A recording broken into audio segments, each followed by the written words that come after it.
The movie starts in the 1960s, where Eastside High School is one of the top schools in Paterson, New Jersey.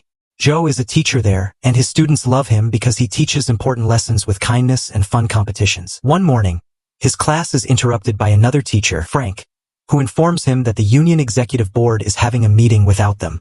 Upset, Joe storms into the meeting and yells at everyone for not supporting his reform ideas and for always backing down when the local government asks them to stay quiet. Annoyed by Joe's behavior, the board decides to transfer him to another school. 20 years later, Eastside High has fallen into disrepair and is now known as a cauldron of violence.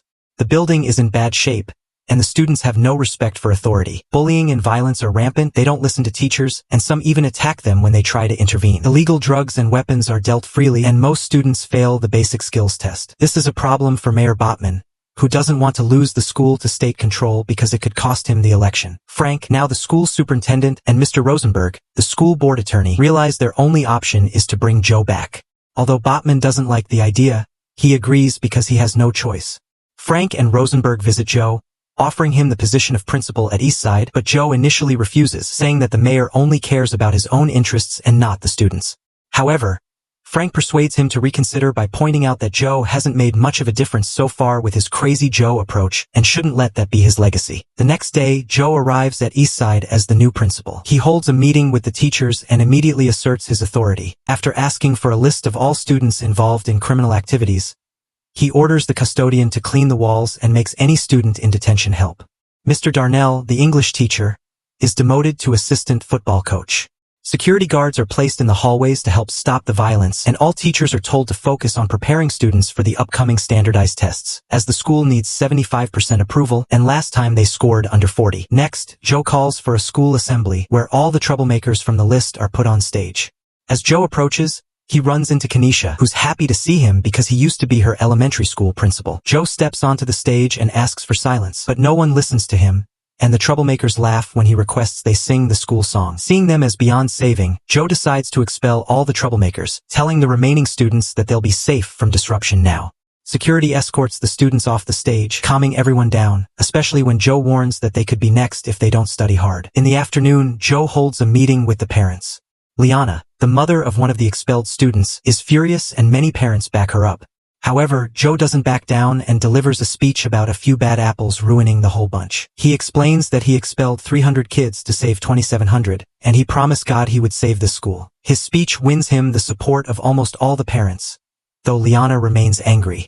The next day, Joe arrives at school to find a student waiting for him. Sams, who had been expelled, tries to tell Joe that he made a mistake and that he didn't do anything wrong, but Joe knows he's lying.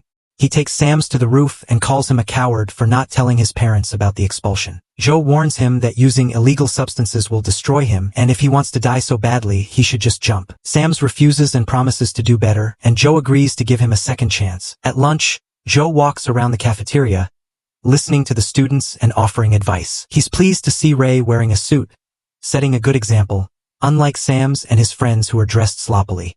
When Joe sees them bullying a girl, he makes them stand up, criticizes their choice of clothes in front of everyone, and then asks them to sing the school song. He reminds everyone that no one should move during the song. So when Darnell bends down to pick up some trash, Joe sends him to his office. The boys don't even know the lyrics, so Joe gives them detention and announces that from now on, everyone must be ready to sing the school song on command or face consequences. Later, Joe visits the music teacher, Elliot, to inform her of the new rule. Elliot agrees but says she'll teach the school song after they finish preparing for the upcoming choir concert in New York. The students are practicing Mozart, and she wants their work to be respected. She calls Joe out, saying he doesn't like it when other adults challenge him, and Joe responds by firing her and canceling the concert so students can focus on the test. From now on, Mrs. Powers, the pianist, will take over the music class. Later, during a meeting with Darnell, Joe is confronted again. Darnell feels he's being treated like trash and reminds Joe that these are his students too. As a result, Darnell is suspended. Vice Principal Joan tries to reason with Joe, telling him that Darnell is more than just a coach and that nobody understands his methods. Joe responds that's exactly how he likes it. On the day of the practice test, the students give it their best effort while the teachers keep a close watch. Joe doesn't want to wait for the results, so he sends Joan to the school board to request the letter directly. One morning, a special presentation a student is giving to the local press is interrupted by a violent incident in the cafeteria. One of the expelled students has returned and is attacking Ray. Joe quickly apprehends him and wonders how he got in. Security tells him someone must have let him in from the inside. In response, Joe decides that all the school doors will be locked and chained from now on. Later, Joe finds Kenesha upset. She's a bright student, but her grades have dropped since she lost her place to live because her mother doesn't want her. Wanting to help, Joe takes Joan to visit Kenesha's mother. The mother explains that she had Kenesha as a teenager, which forced her to give up her normal life to work. Now, she's trying to get clean, but it's been tough on her mentally. She thought it would be better to send Kenesha to child services, but she has always loved her and wanted her around. Joe promises to help her find a better job and a nicer place to live, as long as she agrees to take Kenesha back and help her stay focused on her studies.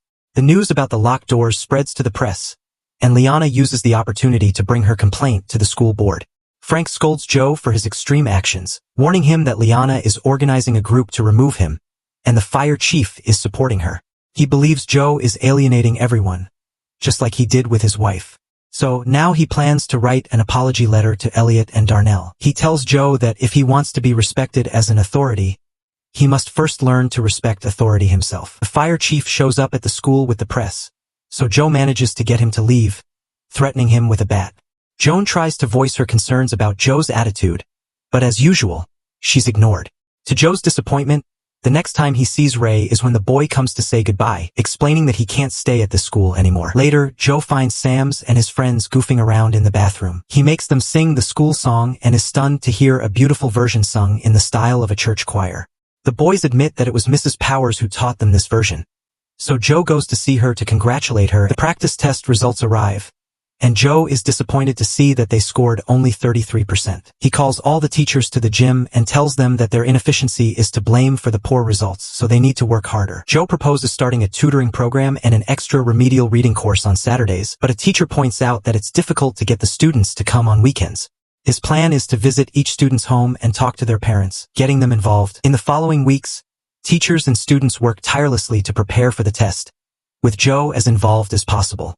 However, this is still not enough for Liana, who, along with the fire chief, goes to speak directly to Mayor Botman. Frank and Rosenberg try to defend Joe, but Botman kicks them out of the meeting and reaches an agreement with Liana to ensure she doesn't rally the town against his campaign.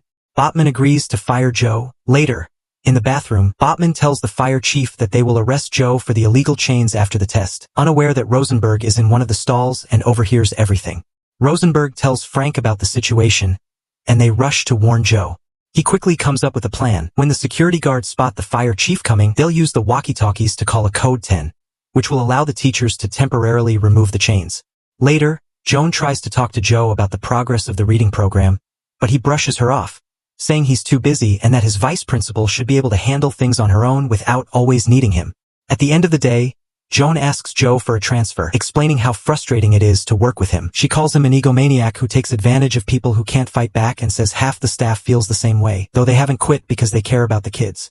Joan, however, has had enough of his lack of respect and support for the teachers, so she decides to leave. The next day, before the assembly, Joe hands Joan her transfer papers. He then gives a speech to the students about the bad reputation the school has in the town, encouraging them to prove they're not savages. He also expresses gratitude toward the teachers, giving credit to Joan for her hard work. Next, Mrs. Powers sings, "Lean on Me," and the students join in, excited to show the government they're not inferior. On the day of the test, the students take the exam with confidence. However, a school board meeting is coming, and Liana can't wait any longer. Botman finally gives the fire chief permission to get a court order. Meanwhile, at school, Kenesha finds out she's pregnant, but her boyfriend doesn't believe he's the father, even though she insists he's the only boy she's been with. Joe offers his support, promising they'll find other solutions. But their conversation is interrupted when a guard announces the arrival of the fire chief, Liana, and reporters. Joe calls code 10 and tries to have the chains removed, but the chief is prepared and has a recording of the code, leading to Joe's arrest for violating the fire code, leaving Joan in charge. That night, the school board holds a meeting. Frank defends Joe's work, but Liana points out that the school only scored 33% on the practice test, showing that Joe failed in his job. The meeting is interrupted when every student shows up, demanding Joe's release. Botman realizes it will look bad if they fire someone with so much support, so he talks to Joe, asking him to tell the students to leave. When Joe refuses, Botman warns that the police are getting ready outside and that if the students riot, things could get violent. Joe agrees to speak with them, but only for their safety, not because he believes they're wrong. When he steps outside, Liana is trying to talk to the students, but she's being insulted and reminded of all the things Joe has done for the school. Joe is touched when he hears the students call him a father figure, but he remains concerned about the police. He takes over and reminds the students to respect the law. His speech is interrupted by Joan, who brings the test results. Good news, the school has passed. As everyone celebrates, Joe tells Botman that he and the state can go to hell. Joe gets to keep his job, and the students end the night singing the school song. When it's time for the seniors to graduate, Joe hands out diplomas, offering personalized and caring words to each student.